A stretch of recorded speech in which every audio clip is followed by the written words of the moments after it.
네, 안녕하십니까. 네, 좋은나무교회 문현 목사입니다. 성도분들이 책을 좀 많이 읽었으면 하는 마음으로 책 소개를 하고 있습니다. 오늘 소개할 책은 문학은 어떻게 신앙을 더 깊게 만드는가, 이정일 목사님 책입니다. 이 책입니다. 네. 문학은 어떻게 신앙을 더 깊게 만드는가. 제가 이 책을 읽으니까 여러분, 이 저자의 지적 능력의 끝은 도대체 어디까지인가, 제가 굉장히 많이 놀랐어요. 정말 대단합니다.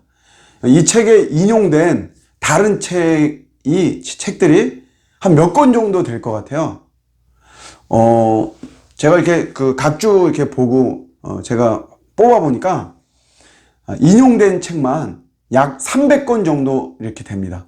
그러니까 이제 이거는 뭐 단순하게 제목만 인용을 한 것이 아니고요. 그 책의 내용을 그 어떤 흐름 속에서 이렇게 잘 맞춰가지고 책을 소개하고 있어요.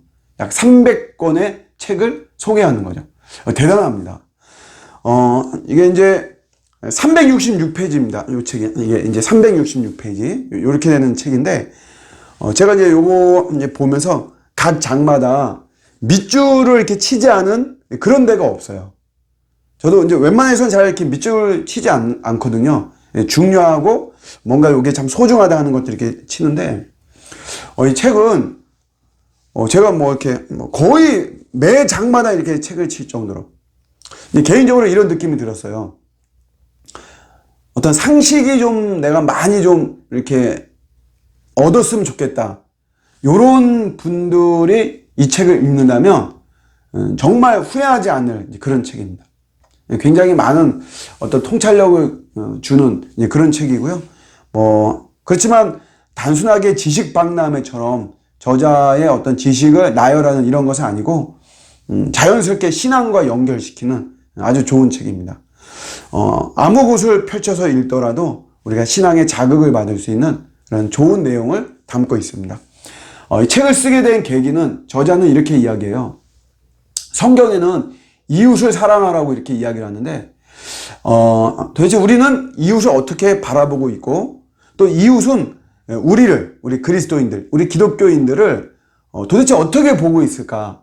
그런 거에 대한 궁금증, 또 갈망과 그런 것들에 대한 어떤 구도의 자세를 담고 있는, 그래서 이 책을 쓰게 된 이런 계기로 이야기를 하고 있습니다.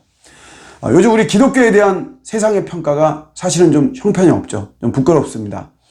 최근에도 저는 이제 이런 이야기 들었어요. 교회가, 그러니까 우리 뭐 기독교인데, 기독교가 세상의 대안이다, 이제 이런 이야기 많이 하잖아요. 그런데 기독교가 세상의 대안이기보다 그냥 세상만큼만 해라. 세상이 하는 것만이라도 좀 잘 따라와라. 이런 이야기를 들었습니다.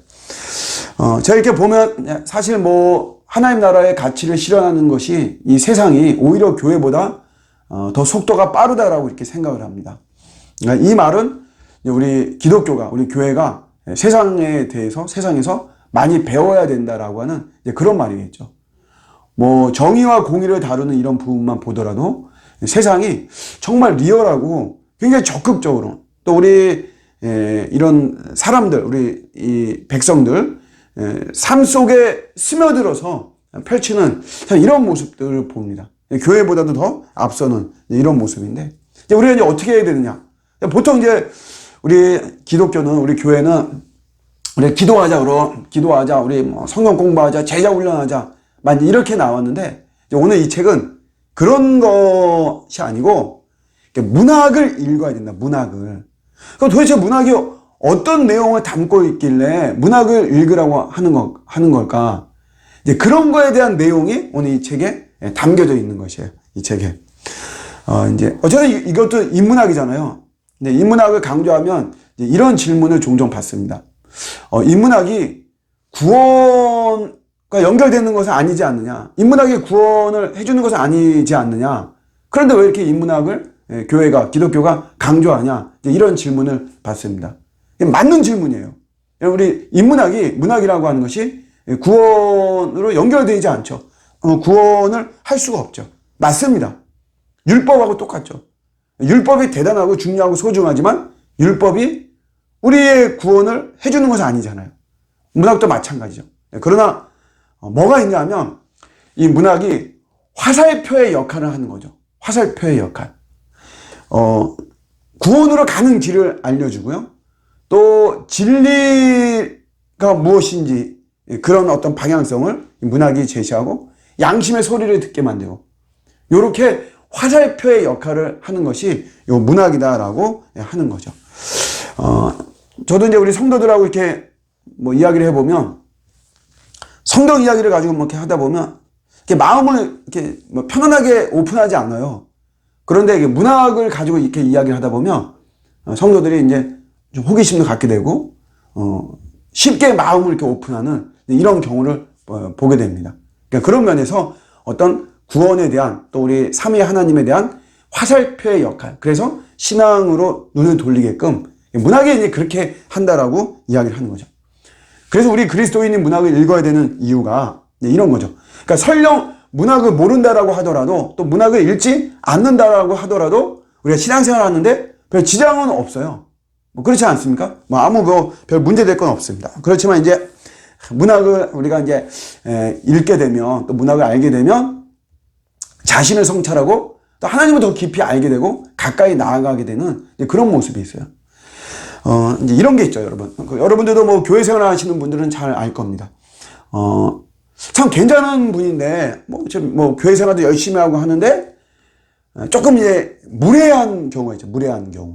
예의에서 벗어나고.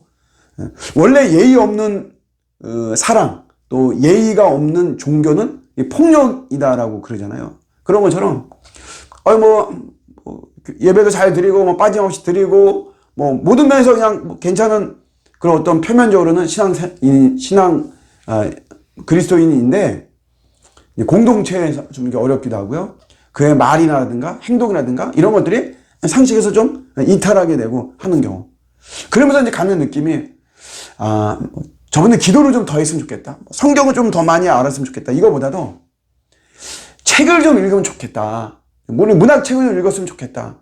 하는 이제 그런 마음이 굉장히 많이 좀 생기거든요. 이제 그런 것들을 좀 다루고 있는 그런 책입니다. 어쨌든 문학은 참고서의 역할을 하죠. 우리가 이제 인생을 살면서 이렇게 중요한 것들 있잖아요. 정말 소중하고 가치 있는 것들. 사랑이라든가 희생하고 섬기고 뭐 배려하고 우리 성품이라든가 이런 것들. 근데 이런 것들은 사실 습득하기는 어렵습니다. 욕이나 거짓말이나 이런 거는 사실 아이들한테 가르치지 않아도 잘 습득을 해요. 그런데 앞서 말씀드린 이런 중요한, 소중하고 의미 있고 가치 있는 것들은 습득하기가 어렵죠. 근데 그런 것들을 사실 교회에서도 굉장히 많이 이야기하고 막 그러죠, 우리가. 근데 이게 이제 잘 우리 몸으로 이게 들어오지 않는단 말이에요. 그런데 문학이 이런 참고서의 역할을 하는 것입니다. 그래서 우리 그리스도인들이 문학을 읽어야만 되는 것이다. 이런 것을 이야기를 하고 있죠. 신앙에서 중요한 것이 이제 우리 책에서 이제 언급하는 것 중에 이제 뭐 제가 봐도 그래요. 우리가 신앙생활에서 참 중요한 것 중에 하나가 공감한다는 거죠. 공감. 우리 코로나로 인해서 많은 분들이 좀 힘들어하고 있어요. 저도 뭐 힘든 건 사실입니다. 그런데 저는 이제 힘들지 않아요. 근데 왜 힘들지 않냐면 힘든 것이 없어서 힘들지 않은 것이 아니고 사람들이 알아줘요. 목사님 얼마나 좀 어려우세요. 요즘 굉장히 힘드시죠. 이렇게 알아주니까 제가 힘든 거를 느끼지 못하죠. 공감해 주는 거죠, 공감.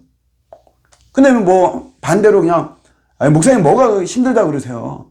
다 힘들어요. 목사님만 힘든 거 아니에요. 너무 티내지 말아요. 이렇게 나오면 이게 진짜 너무 힘들죠, 진짜. 너무 힘들어요. 이건 정말 힘들지 않아도 힘든 게 팍팍 느껴지는 거죠. 공감의 문제고요.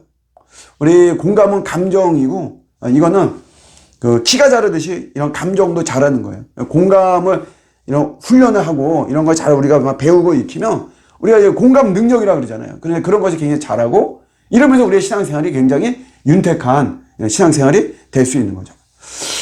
인간은 홀로 살도록 설계된 존재가 아니고요. 같이 더불어서 살게 된 겁니다. 여러분 이제 퀴즈 하나 낼게요. 하나님과 부모님과 강아지의 공통점이 뭡니까? 공통점. 공통점은 만날 때 반갑고 헤어질 때 섭섭해하는 거죠. 강아지가 그래서 많이 사랑을 받잖아요, 요즘.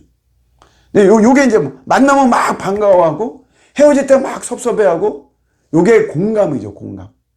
근데 이런 공감을, 문학이 이런 공감을 우리에게 준다는 거예요. 또 하나 중요한 거는, 이제 이게 그 자극이 중요합니다. 저도 이제 설교의 어떤 그 포인트를 자극에 두죠. 성도들을 자극시켜서 잠자고 안주하려고 하는 성도들을 흔들어서 깨우는 거. 저널이나 언론, 또 설교의 어떤 사명은 그런 거라고 생각을 합니다. 많이 흔드는 거죠, 자극. 자극을 받으면 고민하게 됩니다. 내가 어떤 고난이 오거나 충격이 오거나 브레이크가 오면, 그러면 이제 우리가 이게 자극이죠. 이런 게 오면 고민하게 되죠. 고민하면서 사실은 힘이 생기는 거잖아요. 이런 고민이 없으니까 사람들의 삶이 충동적인 삶을 살아갈 수밖에 없는 거예요. 이렇게 자극을 줘서 고민하게 하고 하는 이런 것들을 문학이 하는 것이다. 이런 이제 내용을 좀 담고 있고요. 정말 중요한 거는 이제 우리 인간이란 무엇인가, 궁극적으로, 본질적으로 이거를 다루죠, 문학은. 신학과 철학과 문학이 공통적으로 다루는 것이 바로 인간이죠, 인간. 인간이 누구냐? 넌 도대체 누구냐? 도대체 그렇게 말하고 그렇게 생각하는 너란 인간은 도대체 누구냐? 하는 거를 다루는 것이에요, 이 문학이. 사람들은 각기 다른 땅에서 다른 생각들을 가지고 다른 행동을 가지고 살아가는 것 같지만, 사실은 사람들은 다 똑같은 거를 추구하고 갈망하고 똑같은 길을 간다는 거예요. 사람들은 다 행복해지고 싶고 화목해지고 싶고 좀 더 편안해지고 싶고 좀 따뜻함을 느끼고 싶고 포근함을 느끼고 싶고, 사람들이 다 그러는 거죠. 사람들이 갖는 고민도 다 뭐 제각각인 것 같아도 사실은 다 비슷비슷합니다. 너의 고민이 나의 고민이고, 너의 아픔이 나의 아픔이고, 너가 갖는 소망이 나의 소망이 되고, 사람들이 다 그렇죠. 그래서 그런 어떤 인간이 이제 누구냐 하는 거, 요런 거를 이제 이 책이, 문학이 다루는 것이다. 신학과 문학은 결코 분리될 수 없다. 춤과 춤추는 사람이 분리될 수 없는 것처럼 신학 따로 문학 따로 이것이 아니라 우리 문학 속에서 굉장히 우리의 신앙을 더 풍요롭게 할 수가 있는 것이다. 그래서 우리 그리스도인들이 문학책을 읽어야 된다. 이런 것을 이제 이야기를 하는 거죠. 좋은 책이 뭐라고 생각하십니까? 좋은 책. 여러분, 재미있는 책 같은 거는 뭐 베스트셀러 같은 거, 잘 나가는 것만 이런 것들을 보면 좀 흡입력이 있죠. 저도 이제 한번 뭐 재밌는 책 잡으면 뭐 계속 쭉 간단 말이에요. 근데 좋은 책은 저는 이런 거라 생각합니다. 좋은 책은 오히려 속도가 잘 안 나가요. 왜냐하면 지루하거나 어려워서가 아니라 생각을 많이 하게 합니다. 울림을 주는 거죠. 이 책이 그렇습니다.